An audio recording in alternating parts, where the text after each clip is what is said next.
como enxergar o papel da renda fixa global no portfólio do investidor brasileiro. O investidor brasileiro aparentemente não aprendeu. Se você pudesse escolher uma pessoa do mundo dos investimentos que você admira pra caramba e levar pra jantar. Bom, esse jantar aconteceu. Olha só. Nossa! Olhando para o ano de 2022 em específico, os 2 fundos estão caindo. O trabalho mais transparente do mundo é o trabalho do gestor, né? Que todo dia na cota o resultado tá ali, então isso não tem como esconder.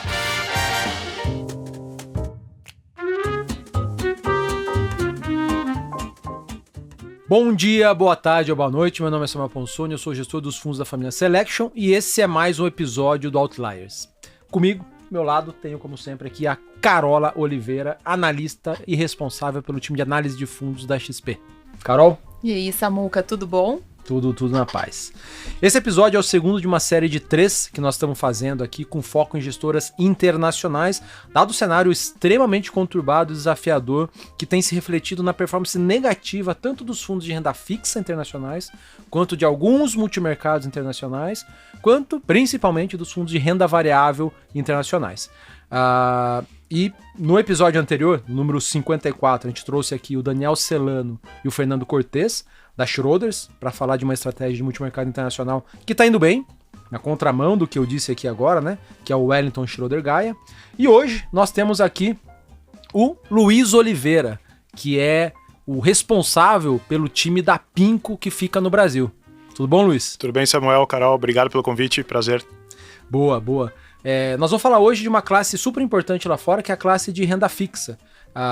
E para dar peso à nossa conversa, a gente chamou o Luiz, que é representante da PINCO, que certamente é uma das maiores, se não a maior casa de renda fixa do mundo. É a maior, Luiz? É a maior casa de renda fixa ativa do mundo. A gente acredita muito em renda fixa ativa, gestão ativa, e a gente é o maior do mundo. Fala um pouquinho de você, por favor. Conta um pouco do teu histórico e como que você veio parar na PINCO.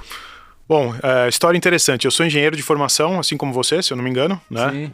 Eu trabalhei por 4 anos com projeto de usinas hidrelétricas. Eu me formei na Poli, na civil, USP, né? Fiz civil. Insisti no erro, acabei fazendo mestrado também em engenharia civil em projeto de usinas hidrelétricas. Terminei o mestrado. Mas eu me formei em 2000, a gente teve toda aquela questão do apagão no começo dos anos 2000, achei que a engenharia fosse decolar no Brasil, errei, e depois de 4 anos de insistência eu acabei resolvendo fazer uma mudança de carreira e acabei entrando no mercado financeiro. Então eu estou no mercado financeiro desde 2004, tive obviamente que começar do zero, estudar, e tirei algumas certificações até para aprender. E estou no mercado financeiro desde 2004. Trabalhei, meu primeiro emprego foi com parte de risco e compliance, que foi muito bom, porque eu trabalhei numa gestora e acabei pegando a transição de regulação para a antiga 409, tive que aprender na marra todos os detalhes de estruturação de produto e da nova regulação. Aprendi todos os macetes de risco, né? Como você tem que olhar os portfólios. Depois trabalhei na parte de fund of funds internacionais, selecionando gestores. Qual foi a primeira gestora que você Foi a Votorantim Asset Management. Legal. E depois eu acabei fazendo uma mudança de carreira, acabei entrando na parte comercial, eu fui trabalhar no ABN AMRO, depois Itaú, trabalhei no Itaú por quase 5 anos, fazendo a ponta contrária do que eu faço hoje. Eu tentava captar dinheiro de estrangeiros para investir no Brasil, período muito mais fácil, né? Que a gente está falando aí de 2008 até 2012, o Cristo Redentor estava indo para cima na The Economist, isso ajudava, e estou há 10 anos praticamente na PINCO, aceitei o convite para me juntar à equipe aqui de América Latina, no escritório do Brasil, o primeiro escritório que a gente tem em mercados emergentes. Estou lá praticamente 10 anos, parece que foi ontem, mas às vezes também parece que passaram-se 20 anos. A PINCO, ano passado, ela completou 50 anos de história, né? Você mesmo disse que é a casa de renda fixa ativa, maior casa de renda fixa ativa do mundo. E se você pudesse contar um pouquinho como é que está estruturada a PINCO, como é que ela começou, um pouco dessa história para que todo mundo que esteja ouvindo a gente possa conhecer também. Perfeito. Bom, a casa foi fundada em 1971, na Califórnia. Ela começou com 10 milhões de dólares apenas em ativos sob gestão como um spin-off de uma seguradora. E de lá para cá a gente foi crescendo, e na verdade a gente ficou por 25 anos com um único escritório no mundo lá em Newport Beach. Em 1996, 25 anos depois da fundação da empresa, a gente começou um processo de expansão internacional. O primeiro escritório, curiosamente, que a gente abriu fora da nossa sede foi em Singapura, quando a gente começou a fazer parte de gestão dos ativos do Fundo Soberano. De lá para cá a gente foi abrindo outros escritórios ao redor do mundo. Atualmente a gente tem 22 escritórios em 17 países, né? E o escritório do Brasil a gente abriu em 2012, né? E a gente já fazia negócios na América Latina há muitos e muitos anos, só que com o desenvolvimento do negócio a gente acabou tendo que deslocar um pouco o centro de gravidade aqui para a América Latina efetivamente, porque esses clientes eram tocados ali de Nova York, e foi isso que surgiu o escritório aqui do Brasil, foi quando eu entrei aqui na Pinco, né? A Pinco hoje tem 2,2 trilhões de dólares em ativos sob gestão, dados de dezembro aqui de 2021. É uma empresa listada, é isso? Não, ela não é uma empresa, na verdade, curiosamente ela não é uma empresa listada. Ela foi adquirida pelo grupo segurador Allianz, se eu não me engano, em 2001 ou 2002. Mas a Allianz é listada. A Allianz é listada. E aí os números só podem ser divulgados trimestralmente. Trimestralmente, exatamente. Perfeito. Os dados da Pinco são abertos apenas trimestralmente. E hoje, 2,2 trilhões de dólares, somos uma das maiores gestoras do mundo, né? Você faz uma conta rápida, se você for fazer com a cotação atual a 5, né? Você está falando aí de praticamente 11 trilhões de reais, numa indústria brasileira que tem 7. Que está entre acho que a 11ª maior do mundo. Então, só a Pinco seria maior do que a indústria brasileira. Praticamente uma vez e meia a indústria brasileira de fundos. E o nosso DNA ele começou com renda fixa, né? E de lá para cá a gente foi expandindo. O nosso core, o nosso DNA continua sendo renda fixa, então a gente é líder no setor de renda fixa, mas a gente tem feito bastante outras coisas, principalmente na parte de investimentos alternativos, que são extremamente sofisticados e interessantes. Fora a renda fixa, que eu imagino que tem aí assim, todas as geografias e subtipos de renda fixa possíveis e imagináveis, que outros subtipos de fundos tem? A gente tem aproximadamente hoje 130 bilhões de dólares em investimentos alternativos. Desses investimentos alternativos, né, hoje você fala em investimento alternativo, o pessoal pensa imediatamente em startup, private equity, são duas coisas que a gente não faz. Né? Venture capital a gente também não faz. A gente tem uma parte importante do nosso business que são hedge funds. Além de hedge funds, a gente faz uma série que a gente chama de veículos de private equity, que é só o veículo no sentido de que são veículos, e desculpa usar o termo técnico, de drawdown, aqueles veículos que chamam capital, você trava o dinheiro lá dentro e depois você devolve o capital para o investidor em 7 ou 10 anos, né? Você tem um horizonte de investimentos bastante longo, só que é só o veículo de private equity, porque o que a gente está comprando ali dentro, muitas vezes são ativos relacionados à renda fixa privada, não papéis listados, mas renda fixa privada e, como eu mencionei, coisas extremamente interessantes. Se você quiser, eu posso te dar um ou dois exemplos só para você entender coisas que a gente tem feito. Evidentemente, são coisas que você não coloca em fundos líquidos, né, que é o que, por exemplo, a gente tem aqui no Brasil, porque são estratégias que você tem um período de maturação muito mais longo, mas dando um exemplo para vocês que eu acho super interessante. Existe uma área lá fora chamada Life Settlements. O que são life settlements? Se eu tivesse que traduzir para vocês, é antecipação de seguro de vida. Imagina, por exemplo, Samuel está bem de vida, passaram-se 40 anos, ele está bem, o filho dele está bem, os netos estão bem, está tudo bem. Amém. Amém. E todo mês ele recebe aquele boletim para pagar o seu seguro de vida, que ele tem pago há 30 anos, 40 anos, né? E aí ele fala assim, poxa, tá tudo bem, para que eu vou continuar pagando isso? Mas ao mesmo tempo eu estou pagando isso há 30 anos. Isso tem um certo valor, né? Antes da crise de 2008, os bancos começaram a fazer antecipação desses seguros. Então ele chegava para o Samuel e falou o seguinte, Samuel, vamos fazer o seguinte, você tem, quando aconteceu o evento, você tem, por exemplo, $1 milhão para você receber. Eu te faço um cheque agora de, por exemplo, $250 mil, eu continuo pagando mensalmente o seu seguro de vida e quando o evento acontecer, eu recebo esse $1 milhão, né? E os bancos fizeram isso. E os bancos hoje têm muitos desses papéis dentro dos seus balanços. O problema é que os bancos estão saindo dessa área, né? E o que a gente faz? A gente compra isso, então o mercado a gente compra o segundo, terceiro detentor desses papéis. Mercado secundário. Mercado secundário, exatamente. E no final do dia, o grande segredo por trás dessas estratégias é você comprar, por exemplo, um número de vidas ali muito grande, porque com 200, 300, 400 vidas, a lei dos grandes números funciona a seu favor. Você sabe que, na média, os eventos das mortes das pessoas vão acontecer dali, por exemplo, 7 anos, 8 anos. Depende muito do pool de vidas que você tem lá dentro, né? Então o segredo é você conhecer muito bem essa parte atuarial, né? E você comprar com desconto. Então normalmente você compra 200, 250 mil dólares de valor de face, você espera gastar, por exemplo, 200, 250 mil dólares em seguros que você vai pagar até os eventos acontecerem, né? E normalmente você tem uma projeção de 7, 8 anos, por exemplo, para os eventos acontecerem. Você faz, por exemplo, uma conta bem rápida aqui, né, de padaria, isso te dá uma taxa interna de retorno de 10, 11% em dólares, que é uma taxa muito alta.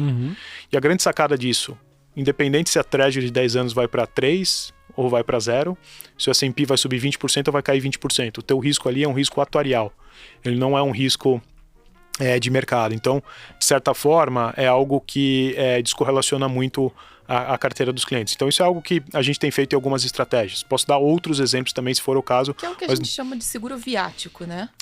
Na verdade, o viático ele é um pouco diferente. Normalmente, esse é um mercado que a gente não atua, é um mercado que acaba sendo muito mais regulado.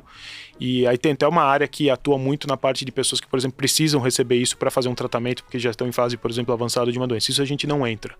Mas a parte de comprar esses books de seguradora, a gente tem feito também.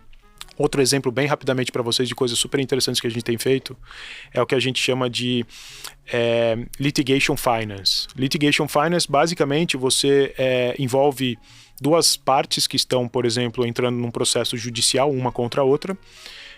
E uma dessas partes, por exemplo, ganha a causa, só que quando ela ganha a causa, ela vai receber dali alguns anos, né? O que a gente faz? Muitas vezes a gente antecipa os FIIs que o escritório de advocacia precisa receber. Então, dando um exemplo real, existe uma grande empresa de energia nos Estados Unidos que foi processada, teve uma ação coletiva, né? Porque ela acabou causando um incêndio na Califórnia. Foi um processo multibilionário, né? As pessoas ganharam essa causa. E a partir do momento que ganha-se a causa, né, normalmente essas pessoas vão receber ali o que tem para receber num prazo de 2 a 3 anos, até você conseguir instituir um trust, saber exatamente quando cada pessoa tem que receber e por aí vai, né? É um processo demorado. Só que imagina um escritório de advocacia que investiu anos nessa causa e precisa pagar os advogados, precisa pagar seus custos. Muitas vezes você entra antecipando esse recebível do escritório de advocacia e você consegue uma taxa interna de retorno de 14, 15% em dólares. Né?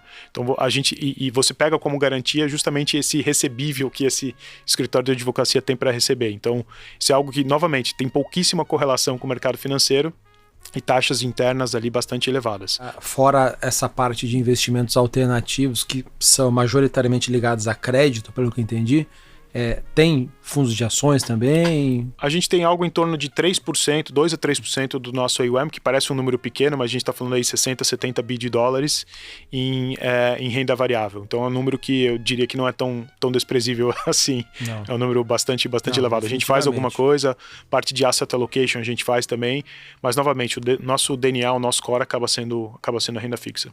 Passando aqui para o bloco 2, Luiz, para a gente falar um pouquinho de renda fixa global, né?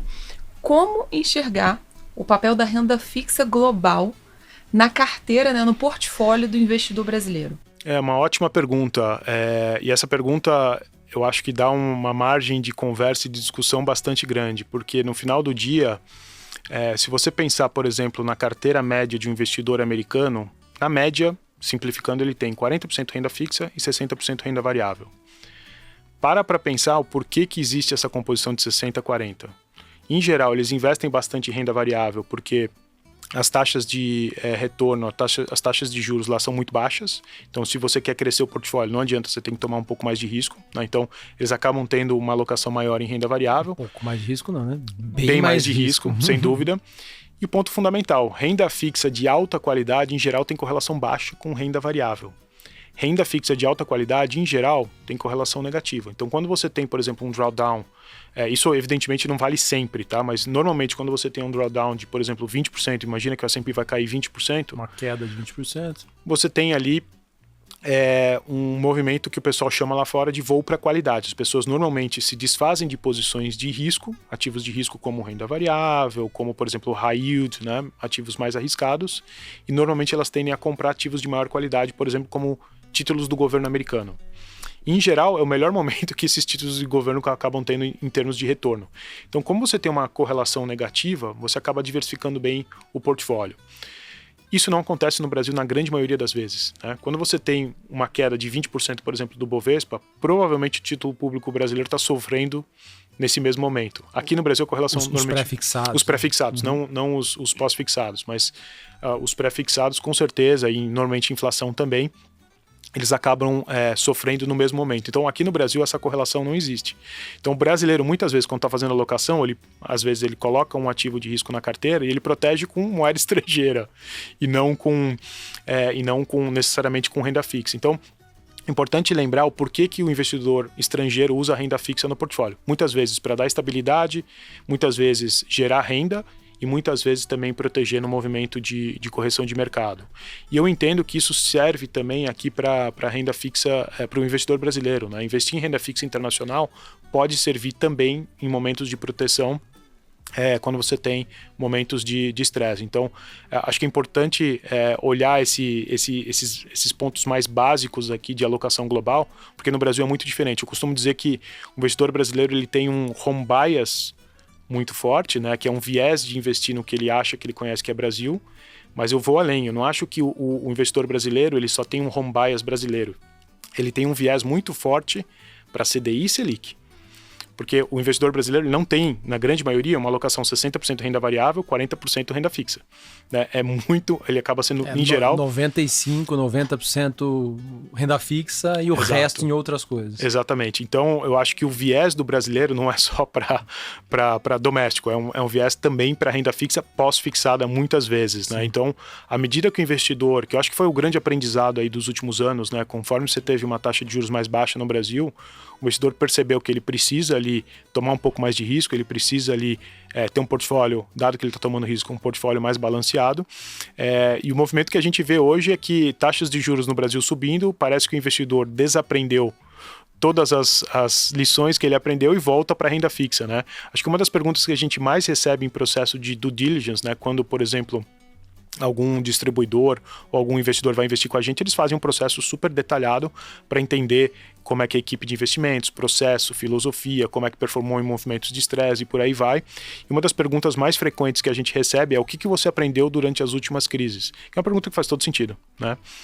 Só que o investidor brasileiro aparentemente não faz isso. Ele não aprendeu com essa última queda de CDI e Selic aqui no Brasil, investiu mais em risco e agora que o mercado tem uma certa volatilidade, ele acaba se desfazendo de posição para voltar para a renda fixa. Né? Então, acho que esse é um ponto de questionamento ali ou de atenção que o investidor deveria ter. Você falou de renda fixa, né? da utilidade e da importância, né? Na carteira de qualquer investidor, mas para nós aqui, né, brasileiros em geral, quando a gente olha as lâminas dos fundos de renda fixa lá fora, né, em dólares, geralmente os retornos desses fundos são ali 3% ao ano, 3,5% ao ano, 4% ao ano. Os fundos que rendem bastante assim, rendem 5,5%, 6% ao ano. E é natural para nós aqui, né, que muitas vezes não temos muita noção da matemática por trás do processo, comparar com o CDI. Pô, o CDI atual, por exemplo, está ali indo para quase 12%, em algum momento talvez chegue a 13%, infelizmente.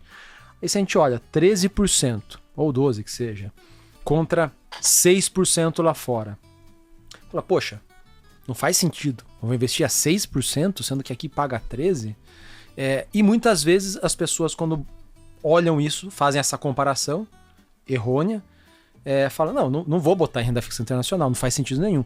Alguns colocaram quando o CDI estava abaixo, quando o CDI estava lá em 2, 3, e ele olhava, não, lá fora está 4, 5, então faz sentido. O conceito aqui está errado. Explica pra gente o que está errado aqui e como que deveria ser feita essa análise. Boa pergunta, Samuel. Esse conceito está errado se você olhar os fundos redeados, né? Para quem está nos ouvindo que talvez não conheça tanto os termos técnicos de mercado, basicamente redear é você se proteger com relação à variação cambial, né? Imagina o seguinte, você tem um fundo aqui no Brasil, você investiu, por exemplo, R$1 milhão, vamos dizer que o câmbio está 5-1, você transforma esse dinheiro em $200 mil, manda o dinheiro para fora. Se você não fizer mais nada, você como investidor, você está exposto aqui no Brasil ao potencial apreciação ou depreciação do real versus o dólar. Então, no final do dia, você está exposto ao risco de moeda, né? Se o dólar, seu dinheiro está lá em dólar, se o dólar se enfraquecer em relação a reais, você tem menos reais.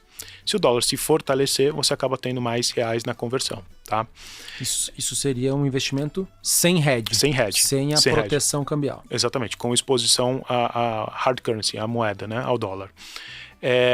Quando você faz a proteção cambial, Basicamente é um conceito um pouco mais complexo, mas como o Brasil tem uma taxa de juros muito mais alta do que a taxa de juros lá fora, ao você fazer essa proteção cambial, você acaba ganhando uma boa parte do diferencial de juros entre Brasil e Estados Unidos. Então, pegando os números que você mencionou, vamos supor que CDI esteja a 12. Está um pouco abaixo hoje, mas vamos supor que 12, esteja a 12. Ao você mandar nesse exemplo que eu dei, R$1 milhão que se transforma em $200 mil, botei o dinheiro, deixei o dinheiro lá numa conta lá fora, faço a proteção cambial, eu acabo capturando algo em torno de CDI, 12%, menos o tal do cupom cambial, que é uma outra expressão que a gente usa muito no mercado financeiro. Hoje está aproximadamente algo em torno de um e alguma coisinha. Tá? Então, ao mandar o dinheiro para fora, deixar ele em conta e fazer o hedge, a proteção cambial, você está capturando algo em torno de 11%.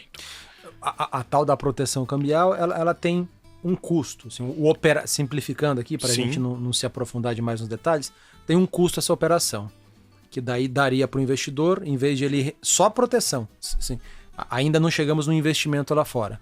Só proteção, em vez de ele render o 12% do CDI, renderia em torno de 11%. 11%. Perfeito. Exatamente. Tenho aqui o 11%. Exato. Aí o investidor vai falar, mas isso é um péssimo investimento, porque eu posso comprar um CDB rendendo 100% do CDI aqui no Brasil, ou um título do governo rendendo Selic que está 12%.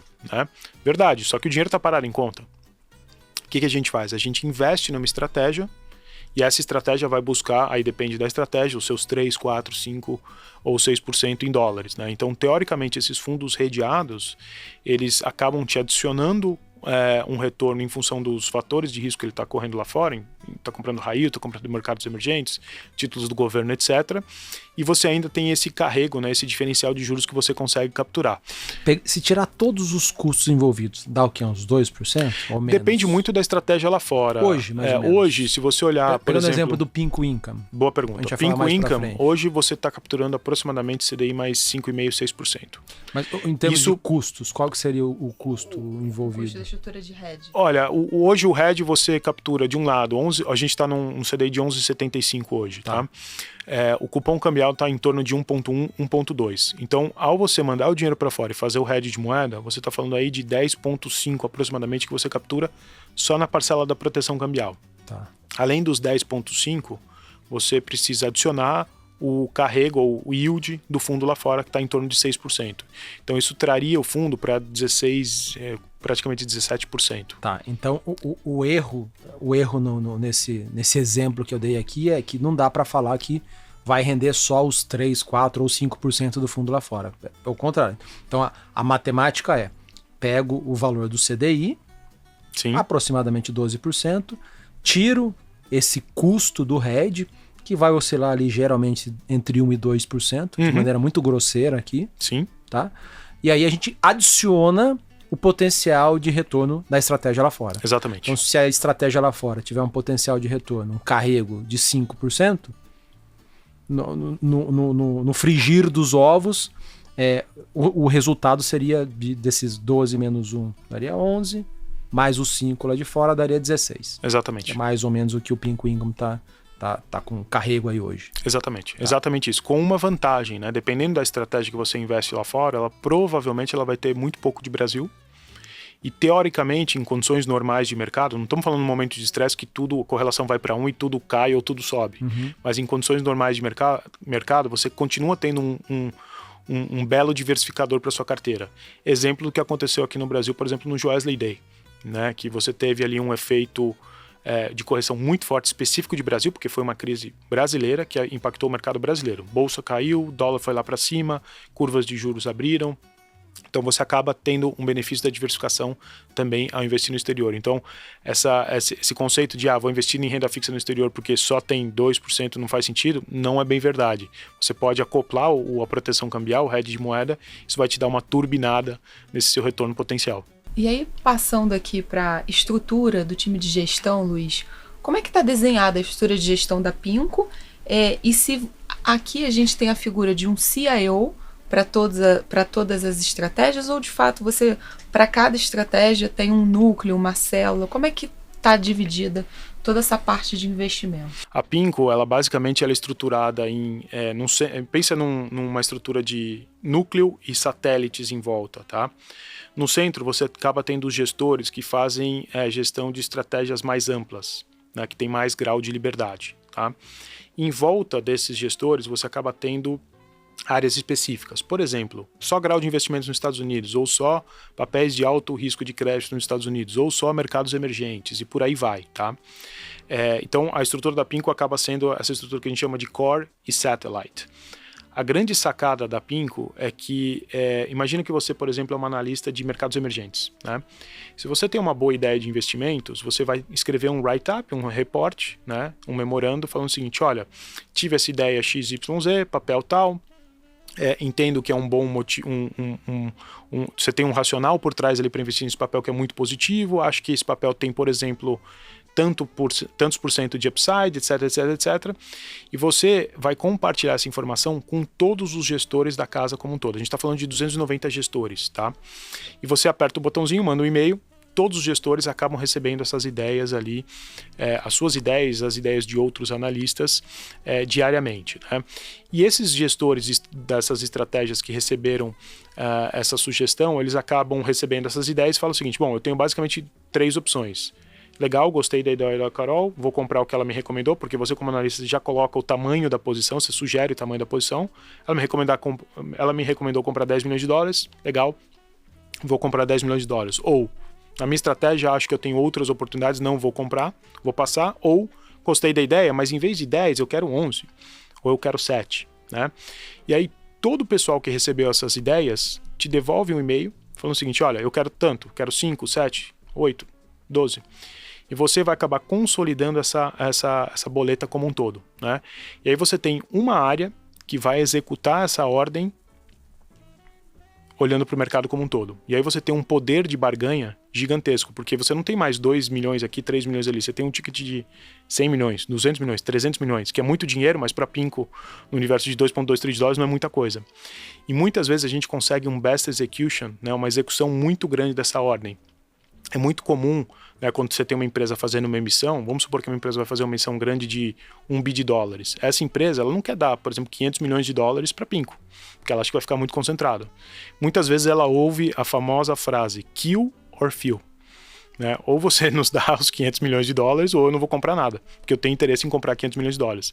E muitas vezes a gente acaba tendo esse diferencial competitivo de você ter o nosso tamanho executando no melhor interesse dos clientes finais, né? Você mencionou um número aqui que me chamou a atenção, né? 290 gestores. São quantos analistas servindo a esses gestores? No total, a gente tem 160 analistas como um todo. Sejam eles analistas de crédito, que são um pouco mais de 75.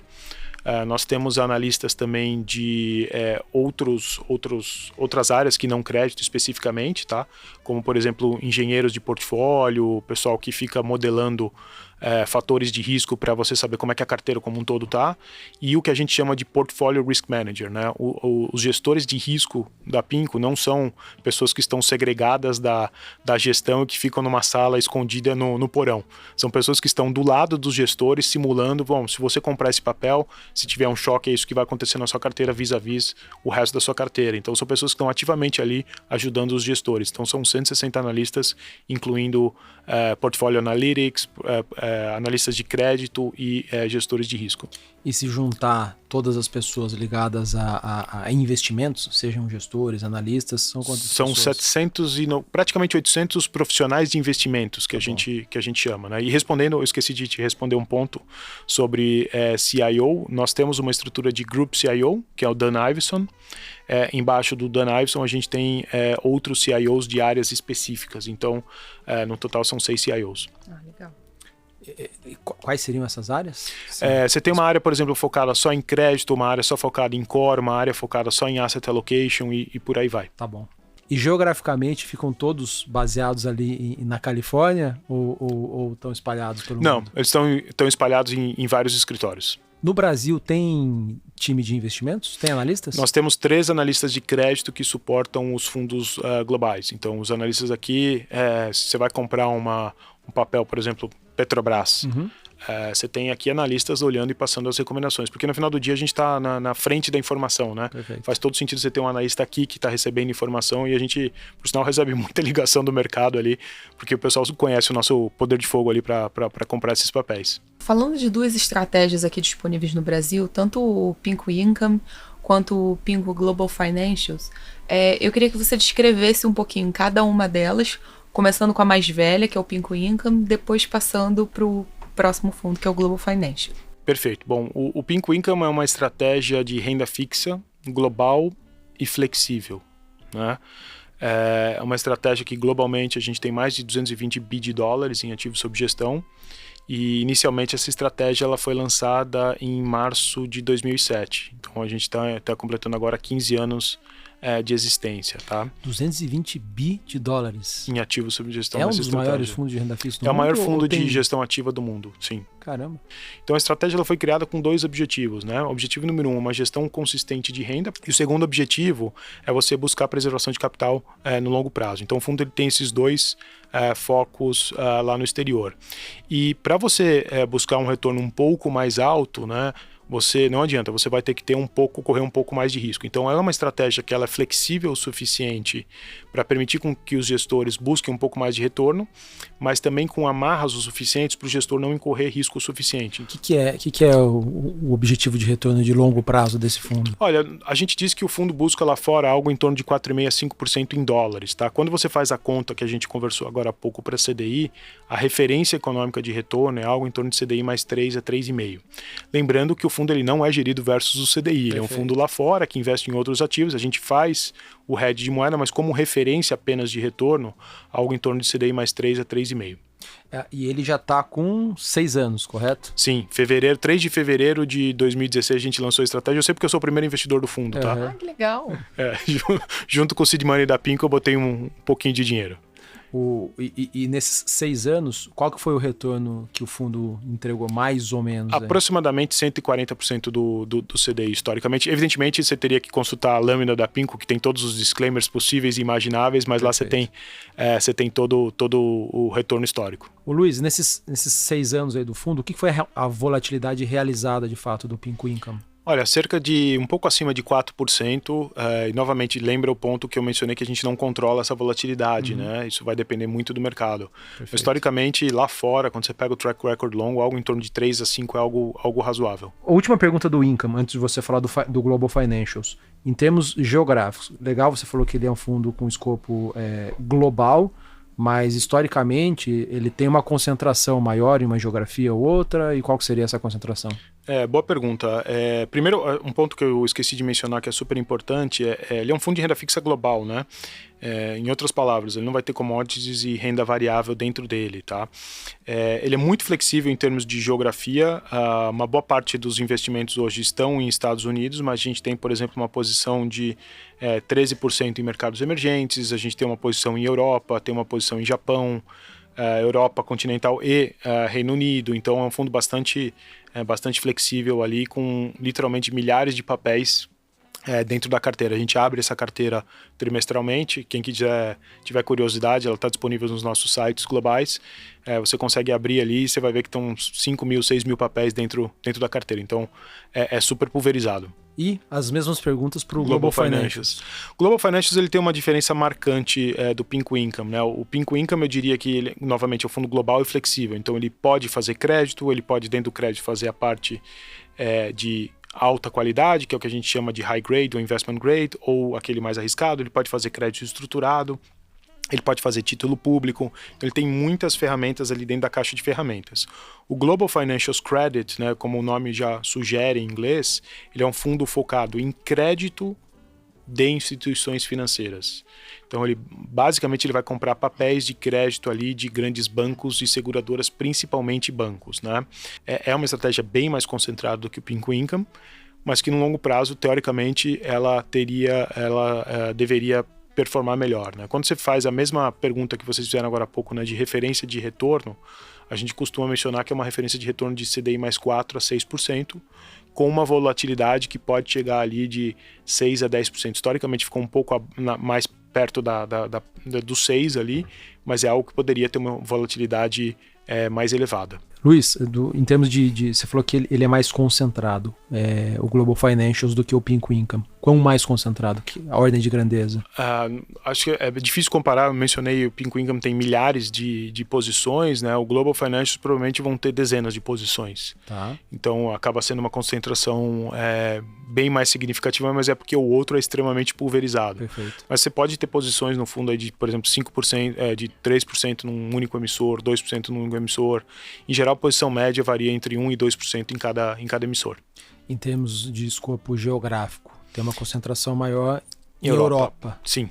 Ele acaba tendo uma concentração maior em Europa. Hoje o fundo está com 24% aproximadamente no Reino Unido, 7,7% em Suíça, França a gente tem algo em torno de 9%, Espanha 12%, Itália 8%, Holanda 12% e por aí vai. Então, ele é um fundo hoje que predominantemente a gente investe em Europa. Isso é uma pergunta interessante, né? Porque as pessoas falam assim, mas a Europa está crescendo muito pouco, por que eu vou investir na Europa? Uma coisa é você investir em equities, outra coisa é você investir na dívida. E quando você olha a dívida, você olha o balanço dos bancos, a gente está falando aqui dos bancos e depois eu posso mandar para vocês a carteira as 10 maiores posições do fundo, provavelmente você deve conhecer 8 ou 9 nomes do que estão ali. É um dado público, né? Dado público, a gente está falando ali provavelmente de BNP Paribas, Credit Suisse, Credit Agricole, bancos desse porte, né? Então são bancos ali bastante importantes. Então são bancos ali que provavelmente todo mundo conhece.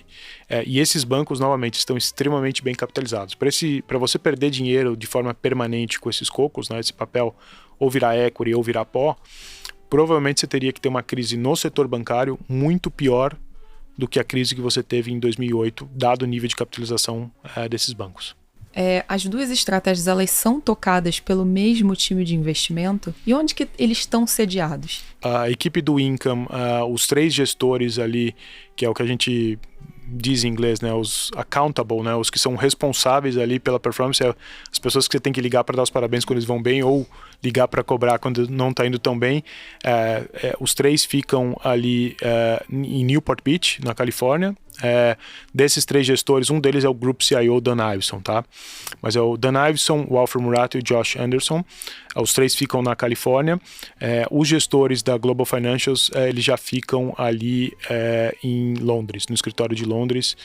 E a equipe é liderada por um francês que tem mais de 25 anos de experiência no mercado financeiro, chama-se Philippe Baudereau. Bom, passando aqui para o nosso próximo bloco, um bloco que a gente fala um pouco mais de cenário e carteira, depois de entendido aí os 2 principais fundos de vocês, tem um processo bacana que vocês fazem lá, que são os fóruns econômicos trimestrais, que vocês convidam não, né? Fazem parte desses fóruns, grandes nomes aí, acho que vai ser legal você citar quais são esses nomes, e eu queria perguntar para você, assim, dado esse cenário extremamente turbulento que temos vivido, né, alta de juros nos Estados Unidos, um evento extremamente relevante, muita gente falava, mas aparentemente nem todo mundo estava preparado, dado que temos visto nos mercados aí, né, os fundos sofrendo bastante. Queria perguntar assim, o que você consome muita informação, o Luiz, para quem não sabe, assim, como bom engenheiro, fez CFA, o Caia você já fez também, né? Também. São 2 certificações super técnicas aí do mercado. Ele consome muita informação que esses times produzem lá fora e ele traduz pra gente aqui, não só traduz do inglês para português, mas traduz no sentido de reduzir, de sumarizar, né? E ele tá sempre passando pra gente, mas o que você poderia falar para a gente aqui que são os principais pontos de atenção que o time de investimentos da PINCO está olhando para curto, médio prazo atualmente? Perfeito. Bom, você bem mencionou, né? Nosso processo de investimentos ele começa com o que nós chamamos de fóruns macroeconômicos. Cada 3 meses a gente faz um fórum macroeconômico, né? Todos os profissionais de investimentos se reúnem na nossa sede em Newport Beach. A gente teve um hiato de 2 anos fazendo virtualmente, mas obviamente a gente já voltou agora a fazer presencialmente. Além dos profissionais de investimentos da PINCO, a gente tem o nosso Advisory Board, nosso board de conselheiros participando desse fórum. Ele é só presidido pelo Ben Bernanke, que foi presidente do Banco Central americano. Além do Ben Bernanke, a gente tem o Josh Bonto, que foi basicamente o Chief of Staff da Casa Branca. em administrações anteriores. A gente tem o Gordon Brown, que foi primeiro-ministro do Reino Unido. A gente tem o Mark Carney, que ele foi presidente do Banco Central da Inglaterra, assim como presidente do Banco Central do Canadá em momentos diferentes. Olha só. E ele é membro do Special Envoy on Climate Action and Finance das Nações Unidas. Tem uma pegada muito forte de ESG, que é algo extremamente importante para os nossos clientes. A gente tem a Michelle Flournoy, que foi ex-subsecretária de Defesa dos Estados Unidos e tem dado muito insight sobre essa tensão de Ucrânia com Rússia. E temos também um ex-CIO do Fundo Soberano de Singapura. Todos eles participam do nosso fórum. E além deles... Conselho de notáveis. Conselho de notáveis. E além deles, a gente sempre contrata palestrantes externos ali, que são pessoas que são formadoras de opinião. Exemplos de, por exemplo, Mário Draghi, que participou num fórum questão de 2 anos atrás. A gente teve a Condoleezza Rice, Janet Yellen. No último ano, em outubro, a gente teve Armínio Fraga, por exemplo, participando num fórum nosso. Então a gente gosta de ouvir pessoas que são formadores de opinião, gostamos de ouvir pessoas que têm opiniões contrárias à nossa, valoriza muito isso, justamente para nos forçar a pensar num ponto de vista diferente, ver se a gente não está perdendo alguma coisa ou cometendo algum erro. E a gente contrata pessoas que são experts de assuntos que a gente não tem o menor conhecimento, né? Por exemplo, a gente contratou um médico em março de 2020, que ele foi médico, foi do Departamento de Homeland Security, segundo médico do Barack Obama, para falar de Covid. A gente não entende nada de Covid, então vamos contratar alguém que saiba disso, né? Mas tentando resumir aqui, qual que é a nossa visão? Nós entendemos que nos próximos 3 a 5 anos, aí eu estou falando um pouco mais de longo prazo, tá? E eu já entro na questão mais de curto prazo. Nos próximos 3 a 5 anos, nós entendemos que os fóruns, os ciclos econômicos, eles provavelmente vão ser ciclos econômicos mais curtos em tempo, com uma amplitude maior e com uma divergência muito grande de país para país. Para você só tentar entender o que eu estou falando, pensa o que aconteceu nos últimos 2 anos. Você teve uma das quedas mais rápidas das nossas vidas, uma das voltas mais rápidas das nossas vidas e uma divergência muito grande de país para país, né? Você vê Estados Unidos e vários outros países ali em níveis pré-pandemia ou acima, e alguns outros países em níveis bem abaixo ainda do que eles tinham pré-pandemia, né? A gente entende também que nos próximos anos os retornos potenciais, seja de renda fixa, renda variável e de outras classes de ativos, provavelmente vão ser mais baixos, né? O que a gente teve nos 10 anos anteriores à pandemia, né, de 2009 até 2019, provavelmente a gente não vai ter nos próximos 3 a 5 anos. E nesses 10 anos que eu mencionei, basicamente você teve um crescimento baixo dos países, mais constante. Você teve inflação de países desenvolvidos consistentemente abaixo das metas. Você teve volatilidade muito baixa, exceto em picos esporádicos aqui ali, 2015, 2018, mas em geral a volatilidade foi muito baixa e os retornos foram muito elevados. Nos próximos anos a gente acha que esses retornos vão ser mais baixos, tá? Mas em termos de, nos próximos 12 meses, né, no curto prazo... Qual foi a última vez que houve esse encontro aí? A gente teve um fórum de curto prazo em dezembro, cujas conclusões foram publicadas em janeiro. Uhum. Tivemos um fórum, questão de 2 semanas atrás, que as conclusões ainda não foram publicadas, mas eu posso dar uma palhinha do que você pode... Tô interessado nessa daí. De dezembro já era, né? Fica mais fresco. Não, basicamente o grande risco para 2022 aqui, evidentemente, é a inflação, né? É o assunto do momento. Essa inflação ela pode continuar persistentemente alta por causa de uma combinação de fatores. E não é só única e exclusivamente a guerra da Rússia com a Ucrânia, né? O primeiro fator, né? Você pode ter os problemas de supply chain, né? De cadeia produtiva, que não se resolvem ou até pioram. Isso pode acontecer, né? Isso ficou muito evidente lá quando você teve... todos os problemas de pandemia e a produção de microchips que impactou preços de carros usados e novos no mundo como um todo, né? Então isso pode acontecer. Você teve um ganho de produtividade nos Estados Unidos, em países desenvolvidos, muito em função de investimento em digitalização, automação, né, melhoria de processos. Se isso se perder nos próximos anos, você pode ter um impacto ali de isso se tornar um fator inflacionário. Você teve gente que entrou no mercado de trabalho, principalmente nos Estados Unidos, né? Teoricamente isso é deflacionário, mas se por algum motivo você perder essas pessoas, né, que talvez decidam não trabalhar ou qualquer outro motivo, você continua tendo um mercado de trabalho muito apertado e isso daí é inflacionário. Você tem a questão de expectativa de inflação ali de médio e longo prazo que é uma profecia que é autorrealizável, né? Se as pessoas acharem que tem inflação, essa inflação acontece, né?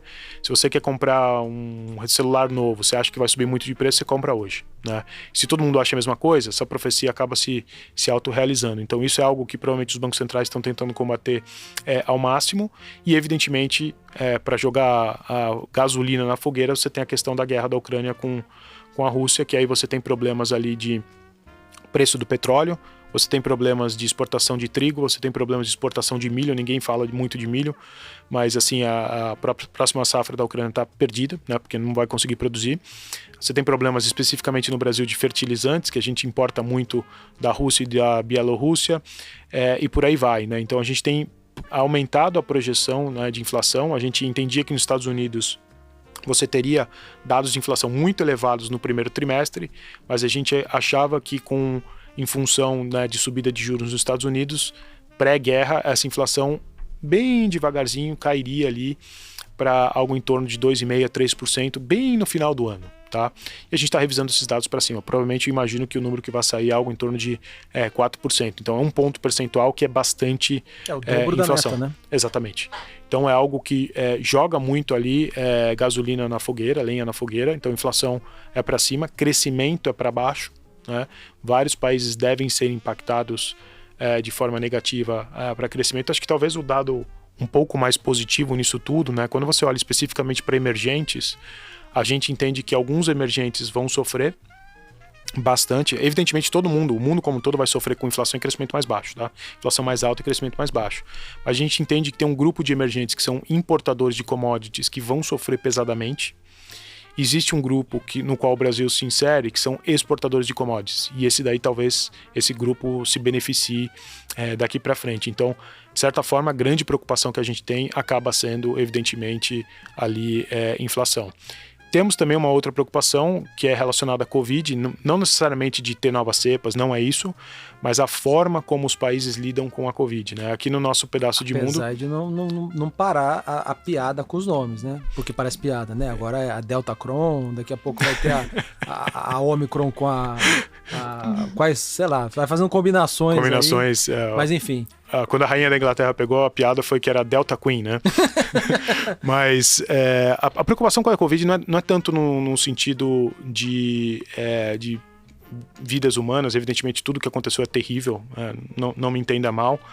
O nosso consultor médico, ele está relativamente otimista com relação à Covid, né? Entende? No sentido de que a mortalidade vai cair. Exatamente. Você tem a chance de você ter vacinas de segunda geração, que é aquela vacina que você nem pega mais. Não é que você pega e fica bem, é aquela que você nem pega mais. Então, em princípio, a gente está otimista com relação a isso, né? Mas existe um impacto que é muito comum. Você entra qualquer jornal ali na internet e você vê, né? Cidade da China, XYZ teve 4 casos de Covid e eles fecharam a cidade como um todo. No nosso pedaço de mundo aqui, né, os nossos governantes eles tratam a Covid muito mais com capacidade de hospitais, número de mortes. Então, as decisões são muito tomadas com base nesses indicadores, né? Está aumentando muito o número de casos. Provavelmente você vai ter mais gente hospitalizada, vamos aumentar a capacidade de hospital e vamos fazer lockdown. É mais ou menos isso que se faz em uma boa parte do mundo. Mas existem países específicos, como é o caso da China, por exemplo, que é número absoluto de casos. Teve caso, fecha a cidade. E isso volta a ter os impactos que eu mencionei ali, por exemplo, de supply chain e por aí vai, né? Isso impacta também a questão de, por exemplo, o setor de serviços, né? Como um todo. Se você começar a ter mais lockdowns ao redor do mundo, que é o que aconteceu com a Delta, por exemplo, você impacta a recuperação do setor de serviços, né? Porque esperava-se que com a população vacinada, etc., as pessoas voltariam a uma normalidade, voltaria a bar, restaurante, né, viagens, hotéis, etc. A pessoa acaba gastando muito com serviços. Isso acabou sendo freado um pouco, teve um impacto final de 2021 e 2022 agora com a Delta, né? Então isso acaba sendo uma certa preocupação também do ponto de vista econômico. Luiz, quando a gente pega tanto o Pinnacle Income como o Global Financials, a gente vê que no horizonte de 24 meses, os dois fundos estão positivos e acima do CDI. Mas olhando para o ano de 2022 em específico, os dois fundos estão caindo. O que o investidor dos fundos da Pinnacle aqui no Brasil, ele pode esperar em termos até de cenário? A gente já chegou no fundo do poço no que diz respeito à performance dos fundos ou ainda tem muita volatilidade no caminho? Ótima pergunta, Carol. É verdade, nesse ano a performance dos 2 fundos está no território negativo, né? O trabalho mais transparente do mundo é o trabalho do gestor, né? Que todo dia na cota o resultado está ali, então isso não tem como esconder. Isso aconteceu em função basicamente de uma expectativa de inflação bem mais elevada no mercado internacional, e aí a guerra acabou contribuindo para essa expectativa de inflação mais alta e uma correção generalizada de vários indicadores de renda fixa, né? As duas estratégias, quando você olha os números em dólares e compara ali com benchmarks ou com referências de renda fixa, as duas estão mais ou menos em linha com números em geral ali, por exemplo, do setor de crédito grau de investimentos ou crédito de high yield, né, de grau especulativo, ou mesmo comparado com Barclays Aggregate, que é um benchmark de alta qualidade nos Estados Unidos, que é basicamente 75% risco governo e 25% grau de investimentos. Então o fundo ele acabou tendo uma performance mais ou menos em linha com o mercado global de renda fixa, né?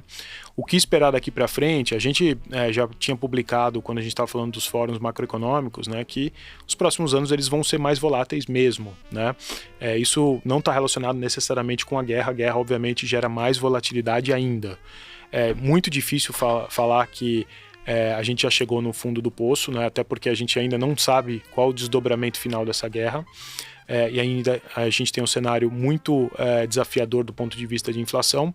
O que eu posso te dizer é que, historicamente, a partir do final do momento que você tem essas quedas, historicamente o Pink Income tem uma recuperação bastante forte em 6, 12, 24 meses subsequentes, né? Eu acho que no final do dia é importante lembrar ao investidor, né, que o que importa para ele é o tempo investido e não o timing de investimentos, né? Você aqui do Brasil tentar fazer o timing de investimentos para quando vai a Treasury de 10 anos, ninguém tem bola de cristal, nem a gente, e é muito difícil você fazer isso. Mas se você conhece o processo de investimentos, você conhece o histórico do gestor, sabe da capacidade deles de navegar ambientes não positivos e ali ambientes mais de retorno positivo, você pode confiar e dormir tranquilo, né? A gente tem uma abordagem muito forte nas nossas estratégias, principalmente no income, que é o que a gente chama de bend but not break, né? Ele balança, mas não quebra. Né? E aí a ideia ali é que isso é como se fosse uma mola, né? É renda fixa. As taxas e spreads abrem, em teoria, nos momentos subsequentes, quando você acalma um pouco, né? O mercado acalma um pouquinho, você acaba tendo um retorno bastante significativo. Então, eu fico muito preocupado com esses investidores que tentam fazer o timing disso, porque provavelmente vão acabar perdendo dinheiro. Olhando a renda fixa lá fora, janeiro, fevereiro e março foram meses, assim, a gente, no momento dessa gravação, o março não acabou ainda, mas acho que vai acabar negativo também. Mas janeiro, fevereiro e março, meses negativos. Vocês, e os fundos da Pinco também estão negativos de acordo com os benchmarks lá fora. Como que vocês estavam antes de janeiro ali? Como que vocês estão agora em termos de ter mais ou menos risco? Vocês vieram aumentando o risco à medida que o mercado veio caindo? Ou vocês estão, entre aspas, sentados na mão ali, estão segurando ainda? A gente não mudou muito a nossa cabeça. Estão aparecendo várias oportunidades, né? Você pega, por exemplo, o mercado de grau de investimentos, tá? Papéis de grau de investimento nos Estados Unidos. Aí se você pegar, dependendo do dia exato que você pega, e a gente está aqui, né, no finalzinho de março, né? A gente está no dia 21 de março, alguns índices chegaram a cair 7 a 7,5% em dólares. Papéis, grau de investimento. São empresas bem sólidas, mas que tinham pouca gordura. A taxa que elas pagavam era baixinha. Isso em função de movimento de correção. As pessoas entrando, né, em desespero e muitas vezes vendendo esses ativos, e aí você tem essa correção de mercado. Tem uma série de papéis dentro dessa parte de grau de investimentos que a gente gosta. Então, isso, e como a gente está com uma posição de caixa elevado dentro do fundo, a gente pode usar esse caixa que a gente tinha ali para pontualmente começar a comprar esses papéis. Não é algo que a gente vá sair de uma alocação X e ir para 2X em questão de 1 ou 2 semanas, mas gradualmente a gente começa a usar taticamente essas posições de caixa ali para você buscar essas barganhas que começam a aparecer no mercado. Tá. Sim, tentando resumir então do Pink Income. Mercados emergentes, ou investment grade, ou high yield Estados Unidos, high yield Europa, Tem alguma coisa que a gestão acha que tá atraente pra caramba, ou não tem nada que é assim super atraente ainda? Nada de forma muito geral, Samuel, no sentido de que a high yield está extremamente barato, eu vou comprar um índice geral de high yield. Não, é muito no caso a caso, papel a papel. Mais no micro do que no macro. Muito mais no micro do que no macro. Diferente de, por exemplo, o que aconteceu em 2015. Não sei se você se lembra em 2015, mas basicamente a gente teve um choque do petróleo, um mini choque do petróleo. Os produtores de petróleo mantiveram a produção alta para o preço cair, porque existia um grande competidor do petróleo tradicional, que era o gás de xisto nos Estados Unidos. Né? Pessoas estavam começando a produzir o gás de xisto. E na média, o custo de produção de gás de xisto era algo em torno de 40 a 60 dólares. Significa o seguinte, petróleo abaixo de 40, grande parte dos poços ali de gás de xisto quebram, porque o custo de produção é maior do que você consegue vender ali no mercado, né? E aí você teve um movimento muito forte de investidores tirando investimentos do setor de high yield. Por quê? Na época, o mercado de energia representava, não lembro exatamente, mas algo em torno de 10, 15% do mercado de high yield. E o pessoal comprava muito através de ETF, gestão passiva. E aí os bancos começaram a recomendar, olha, melhor sair desse setor. Muita gente começou a vender. Esses spreads abriram absurdamente. Naquele momento a gente comprou muito high yield. As taxas, spread abria, as taxas subiram muito boas. Exatamente. Então a gente aproveitou muito, e isso foi de uma forma mais generalizada, porque tudo abriu. Porque você teve muito vendedor e pouco comprador. Né? Diferente do que está acontecendo agora. O que está acontecendo agora é muito caso a caso, papel a papel. A gente tem sido extremamente seletivo nesse momento. Tá. E no Global Financials? Global Financials, assim... tem menos graus de liberdade para trabalhar, né? O que a gestão fez aí, de maneira resumida? Mudou alguma coisa na alocação da Europa com Rússia, por exemplo? A gente não tinha nada de Rússia no Global Financials, zero de exposição. A única exposição que a gente tem acaba sendo de forma muito indireta. Alguns bancos têm um pouco de exposição indireta ao mercado russo, mas é uma exposição muito pequena que a gente entende que é muito gerenciável. O que acontece é que essa segunda invasão da Rússia na Ucrânia, e desde 2014, por causa inclusive de embargos, etc., todos os bancos da Europa começaram a cortar de forma significativa o financiamento russo.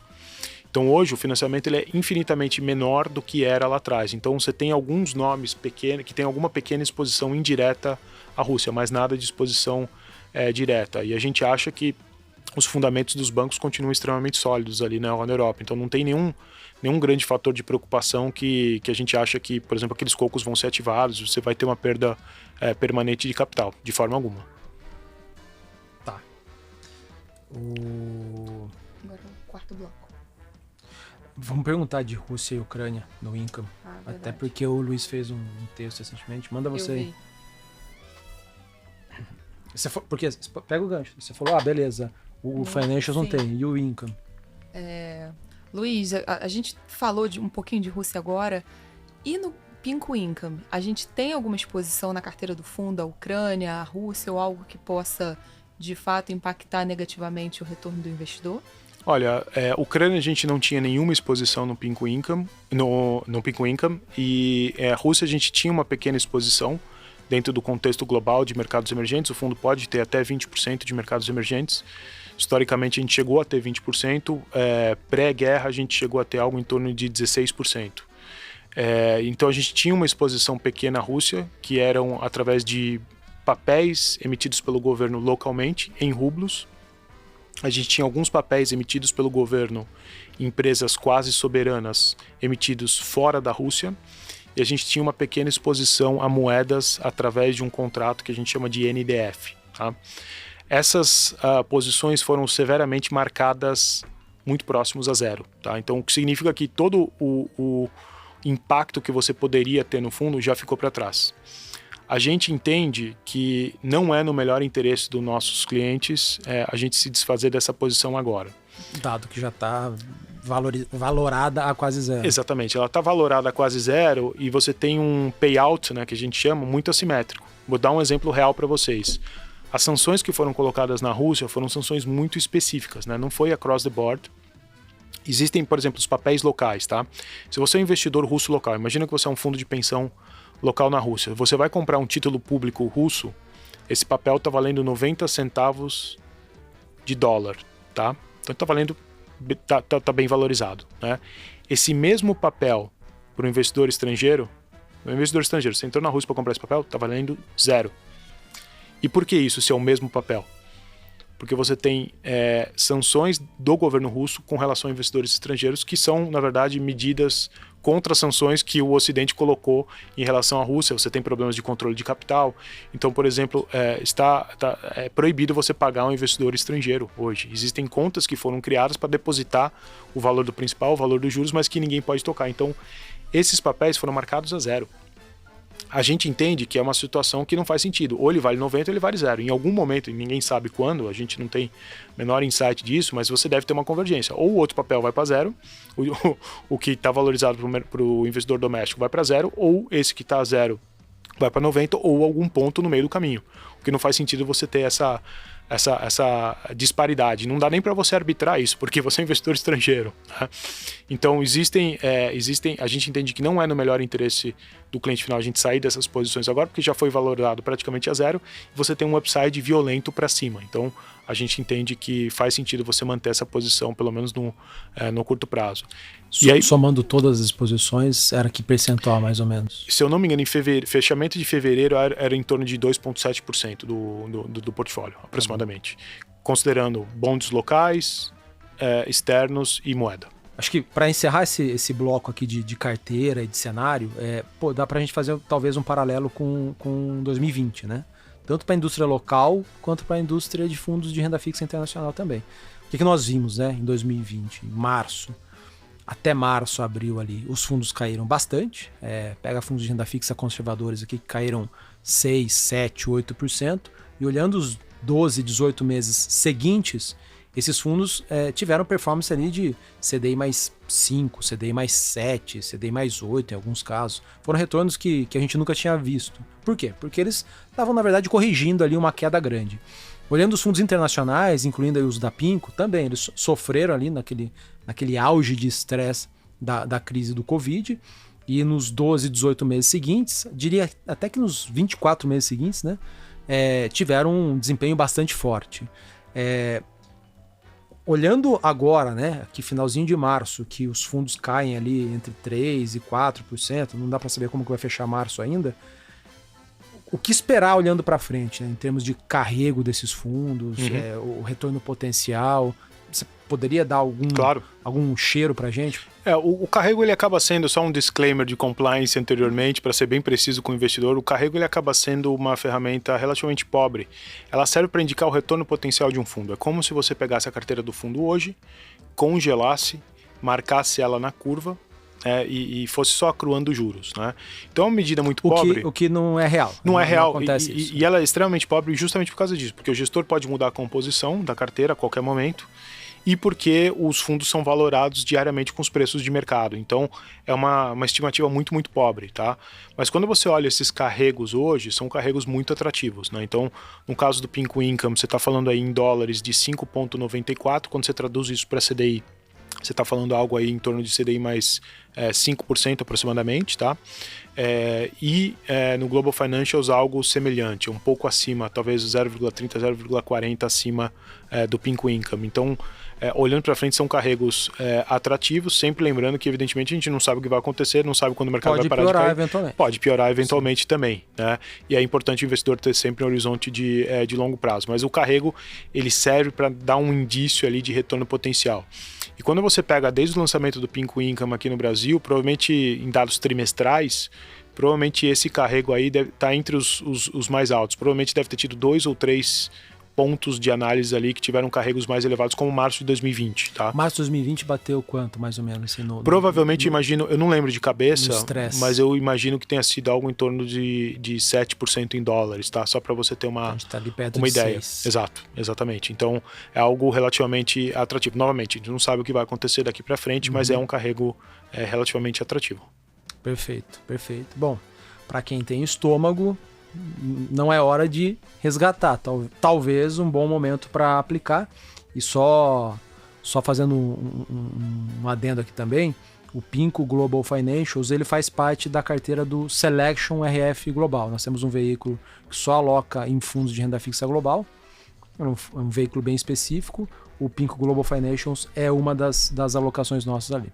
Passando aqui para o nosso último bloco de perguntas finais, Luiz, queria perguntar se você está lendo algum livro no momento e se sim, se você indicaria a leitura para os nossos ouvintes aqui do Outliers? Eu terminei de, na verdade, ouvir um livro em audiobook, é o primeiro audiobook que eu ouço, que foi muito bom, chamado Spaceman, que é com um astronauta chamado Mike Massimino. E ele conta muito o backstage da NASA e toda a camaradagem que existe entre eles, a cultura muito forte de equipe, que foi muito bom. E eu estou começando a ler um outro livro que foi recomendado pelo Ben Bernanke quando ele veio no Brasil em 2019, chamado Rockonomics, cujo autor chama-se Alan Kruger. Ele mostra um pouco como as lições do mundo da música podem ser aplicadas ali para a economia e para a vida como um todo. A gente tem algumas estratégias que estão começando a investir em direitos autorais de músicas, não Pink Income, não Global Financials. Então eu estou começando a ler, é um livro bem interessante. Explica, por exemplo, como é que o mercado da música foi disruptado com a tecnologia, né? Porque antigamente você tinha, na minha época, eu que já tenho mais de 10 Copas do Mundo, né?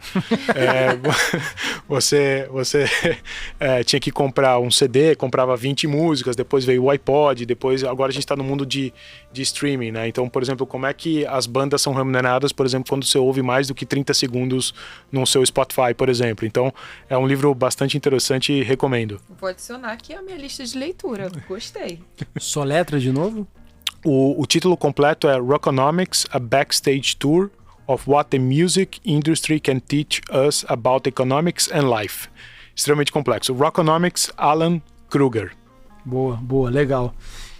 Luiz, você que tem aí com as suas mais de 10 Copas do Mundo nas costas e já tendo feito seleção de fundos no passado também, que dicas que você daria para os nossos ouvintes aí para selecionar bons fundos internacionais antes de investir?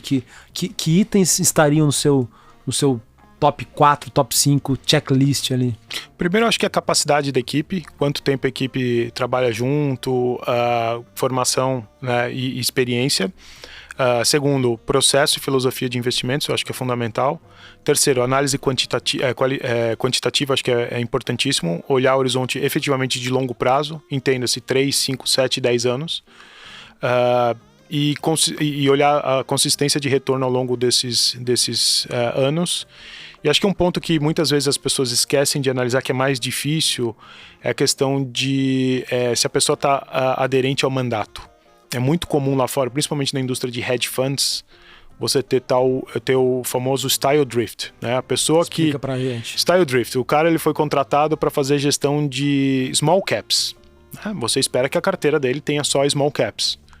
E de repente você pega a carteira do gestor e ele tem uma NTNB lá dentro. Já aconteceu aqui no Brasil, tá? E aí você pergunta, mas por que você tem NTNB? Porque eu achava que era uma boa oportunidade, né? Você contratou o gestor para ele fazer small caps, então ele tem que estar aderente ao mandato. Qualquer coisa que ele faça fora do mandato é algo que não deveria acontecer. Primeiro porque você não esperava aquilo na sua alocação global, talvez você já tenha, nesse exemplo que eu estou dando para vocês, NTNBs, e você não queria ter mais, e esse cara acabou te dando uma exposição maior do que você queria. E segundo, porque talvez seja fora da área de expertise dele. Então, importantíssimo, na minha opinião, você olhar, ver se o gestor é aderente ali ou não ao mandato. Boa. Muito bom. De todas as lições de investimento que você já teve ou aprendeu no mercado, deve ter uma que você considera a mais relevante de todas. E qual seria ela?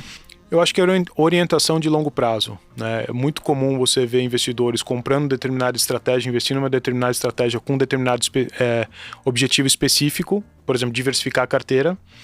E no momento de desfavorável uma determinada estratégia, você vê o investidor sacando.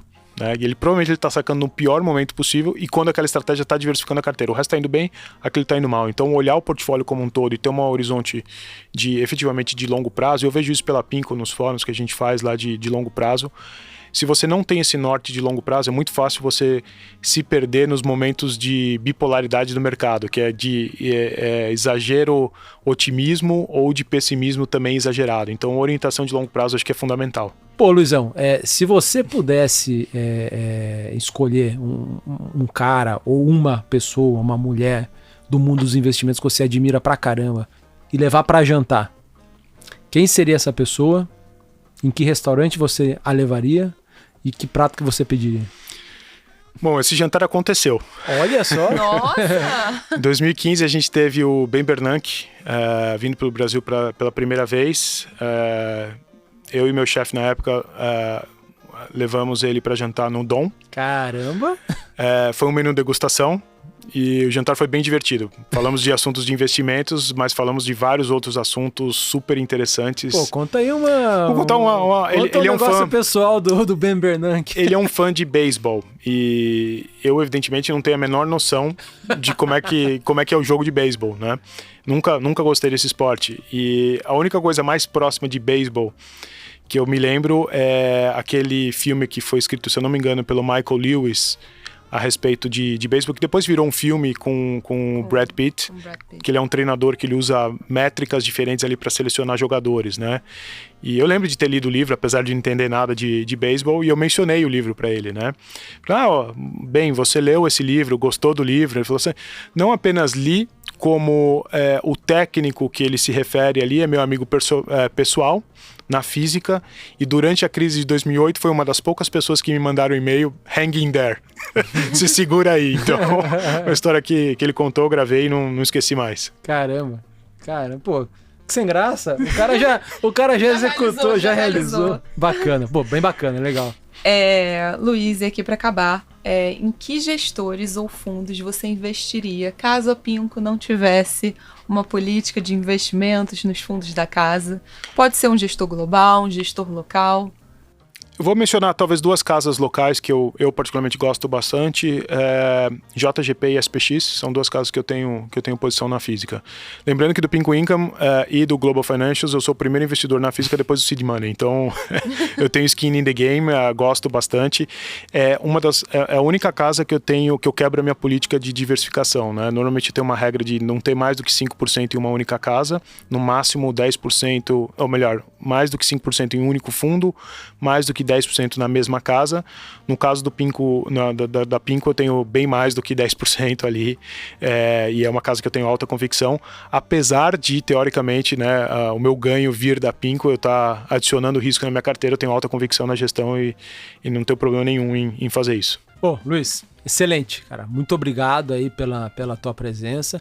A Pinco, se o investidor quiser encontrar mais informações, tem um site em português bem bacana, né? Pinco.com.br, exatamente. Que vocês traduzem muito do que é produzido lá fora, né? Exatamente. Inclusive eu vi um dos seus posts ultimamente falando sobre inflação e relacionando ali o site da Pinco. Obrigado. Boa. Então procurem aí na internet se quiserem achar. A Pinco eu acho que não tem Instagram, essas coisas, né? Não. Muito sofisticado para eles ainda. Mas legal. Porra, muito obrigado, Luiz. Obrigado, Samuel. Obrigado, Carol. Obrigada. Valeu. Luiz. Pessoal, obrigado pela participação. Nos procurem nas redes. Nós não somos tão sofisticados. Não, nós somos mais sofisticados. A gente tá ali no Instagram. Eu tô como @samuel.ponsone, me procurem lá. Carol. Eu tô como RSO_Carolina. Pessoal, é isso. Forte abraço pra todo mundo.